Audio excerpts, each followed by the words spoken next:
सभी कन्या राशि वाले जातकों को एक ही बात कहना चाहूंगा कि वर्तमान समय में चाहे जितनी समस्याएं आपके जीवन में क्यों ना चल रही हो, 13 अगस्त 2025 से देवगुरु बृहस्पति राहु के जंजाल से मुक्त होकर पुनर्वसु नक्षत्र, जो कि देवगुरु बृहस्पति का स्वयं का नक्षत्र है, इसमें प्रवेश करने के पश्चात मैं लिखकर दे सकता हूं, कन्या राशि वाले जातकों के जीवन में निश्चित रूप से देवगुरु बृहस्पति पूरे 1 साल की अवधि के लिए लेकर आ रहे हैं बहुत बड़ा बदलाव।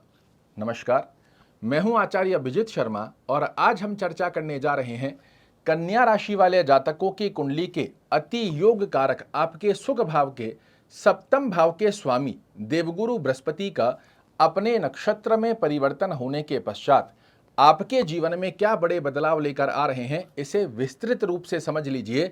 और अगर देवगुरु बृहस्पति की स्थिति आपकी कुंडली में एक अच्छी भाव में बनी हुई है, ये एक एक शब्द जो मैं आपको कहने जा रहा हूं, ये यदि आपको जीवन में ना देखने को मिले तो मुझे कहिएगा।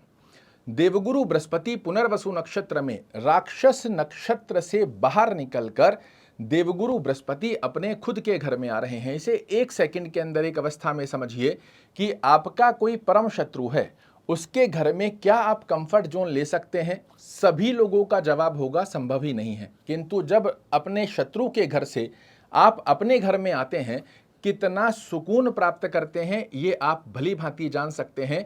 और यही सुकून देवगुरु बृहस्पति पुनर्वसु नक्षत्र में आकर कन्या राशि वाले जातकों के लिए एक बहुत बड़े वरदान के स्वरूप में सिद्ध होगा। और छोटी मोटी ड्यूरेशन में नहीं, पूरे 1 साल की गतिविधि में 13 अगस्त से ही देवगुरु बृहस्पति जब पुनर्वसु नक्षत्र में प्रवेश करेंगे, आपके लिए सबसे पहला वरदान जो देवगुरु बृहस्पति के माध्यम से मिलने जा रहा है, कर्म क्षेत्र में आपके लिए बेहद सुंदर स्वरूप के योग बनाकर देने वाले हैं।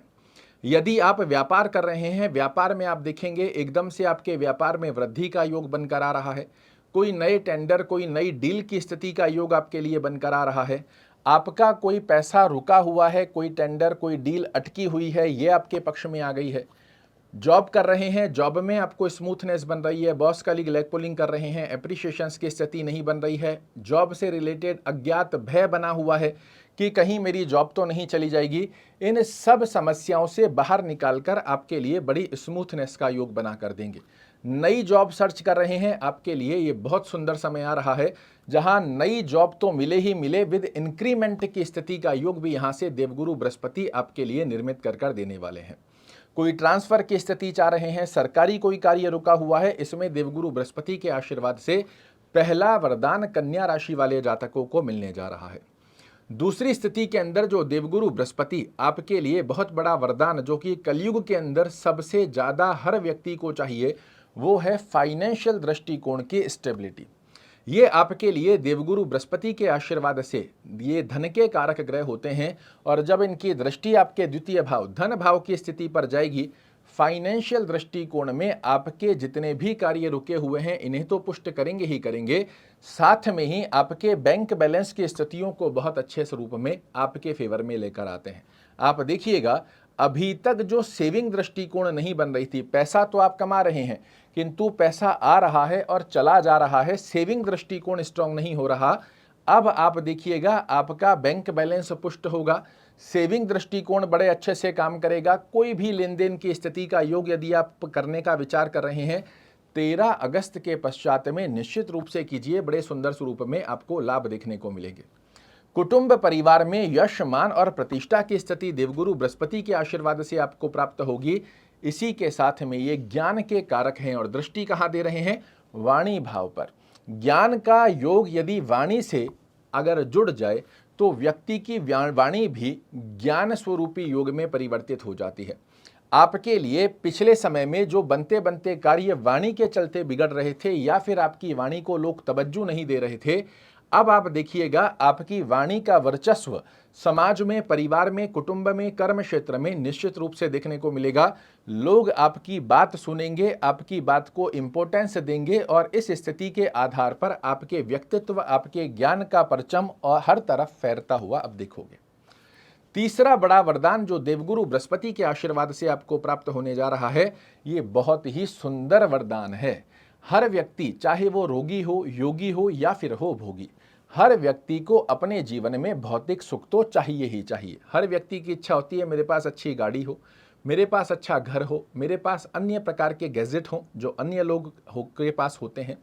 उन स्थितियों में आपके लिए देवगुरु बृहस्पति के आशीर्वाद से एक बड़ा सुंदर योग बनने जा रहा है, जो कि भौतिक सुखों में आपको वृद्धि कारक योग बना कर देगा। 13 अगस्त से 1 साल की ड्यूरेशन के अंदर आप अपने घर में कोई रिनोवेशन कराना चाह रहे हैं, इसका बड़ा अच्छा योग बन जाएगा। नया घर खरीदना चाह रहे हैं, नया वाहन खरीदना चाह रहे हैं, नई अन्य कोई एसेट गैजेट खरीदना चाह रहे हैं, आप देखिएगा अभी से ही आपके मन में एक प्लानिंग बनना शुरू हो चुकी होगी कि मुझे इस साल के अंदर या अगले साल के मिड से पहले पहले इस स्थिति को अपने जीवन में अचीव करना है। और ये ग्रहों का प्रभाव है, और इस प्रभाव के आधार पर भौतिक सुख में देवगुरु बृहस्पति आपके लिए वृद्धि करेंगे। माता के स्वास्थ्य को पुष्ट करेंगे। जनता से संबंधित यदि कोई भी कार्य आप करते हैं, राजनीति से यदि आप जुड़े हुए हैं, जनता के सराउंडिंग कोई भी कार्य आप कर रहे हैं, इसमें आपको यश, मान और प्रतिष्ठा की स्थिति बेहद सुंदर स्वरूप में बनने वाली है। चौथा बड़ा वरदान जो देवगुरु बृहस्पति इस 1 साल की ड्यूरेशन में 13 अगस्त से जून 2026 तक की अवस्था में आपके लिए देने जा रहे हैं, अगर कोई कर्ज इत्यादि बना हुआ है, इससे कैसे बाहर निकला जाएगा, इसके रास्ते बना कर देंगे। गुप्त शत्रुओं का शमन करते हुए पाए जाएंगे। आपके लिए स्वास्थ्य रूपी योग में कोई समस्या देखने को मिल रही है, हॉस्पिटलाइज खर्चे देखने को मिल रहे हैं, इससे निजात दिलाएंगे। साथ ही दाम्पत्य जीवन में बड़े मधुर संबंध की स्थिति, दैनिक रोजगार में वृद्धि और पार्टनरशिप में बेहद सुंदर स्वरूप के लाभ देते हैं। ये 4 बड़े वरदान देवगुरु बृहस्पति इस 1 साल की ड्यूरेशन में 100% कन्या राशि वाले जातकों को देते हैं। अब फिर से एक प्रश्न आता है जो कि मैंने पूर्व में कहा था कि मैं लिखकर दे सकता हूं।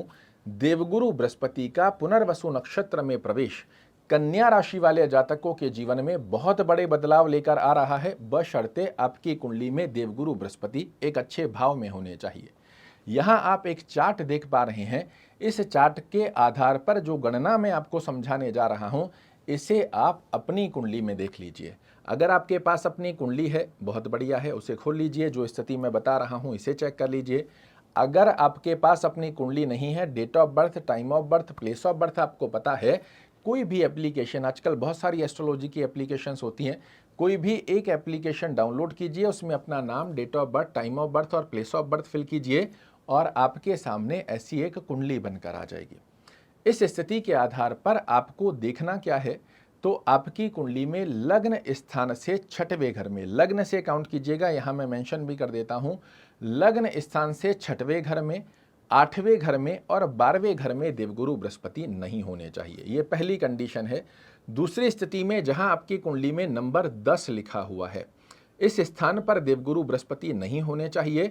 और तीसरी कंडीशन के अंदर लग्न से तीसरे घर के अंदर, यहां मैं मेंशन कर रहा हूं, फिर से शांति से समझिए, आप सही से समझ नहीं पाते हैं और फिर आपके मन में कंफ्यूजन क्रिएट होता है, जो कि मैं कभी क्रिएट नहीं करना चाहता। यहां फिर से कुंडली देखिए, लग्न से 6वें घर में, 8वें घर में, 12वें घर में देवगुरु बृहस्पति नहीं होने चाहिए। आपकी कुंडली में जहां नंबर 10 लिखा हुआ है, उस स्थान पर देवगुरु बृहस्पति नहीं होने चाहिए, क्योंकि इस स्थान पर देवगुरु बृहस्पति नीच के हो जाते हैं। और आपकी कुंडली के लग्न से तीसरा घर, जिसे हम पराक्रम भाव कहते हैं, इस स्थान पर भी देवगुरु बृहस्पति नहीं होने चाहिए। इन 5 स्थानों पर यदि देवगुरु बृहस्पति नहीं है, अन्य स्थानों पर डिग्री वाइज बलवान होकर बैठे हैं, तीसरी बार सेम बात को रिपीट कर रहा हूं, लिख कर देता हूं, आपके लिए आने वाले 1 साल की गतिविधियों में देवगुरु बृहस्पति बहुत बड़े परिवर्तन लेकर आ रहे हैं। इन 5 स्थानों पर हैं तो शायद ही आपको शुभ फल नहीं दे पाएंगे, किंतु इन 5 स्थानों को छोड़कर बाकी स्थानों पर डिग्री वाइज बलवान होकर बैठे हैं ना, समझ लीजिए आपके जीवन का बहुत बड़ा यू टर्न बनने जा रहा है। ओम गुरुवे नमः का जाप कीजिए, चाहे जिस भी स्थिति के अंदर हो, चाहे इन 5 स्थानों पर, चाहे किसी अच्छे स्थान पर। ओम गुरुवे नमः का जाप, विष्णु सहस्त्र नाम का पाठ अगर करना संभव ना रहे, सुनिए जरूर से, सुनने मात्र से बड़े अच्छे लाभ देखने को मिलेंगे।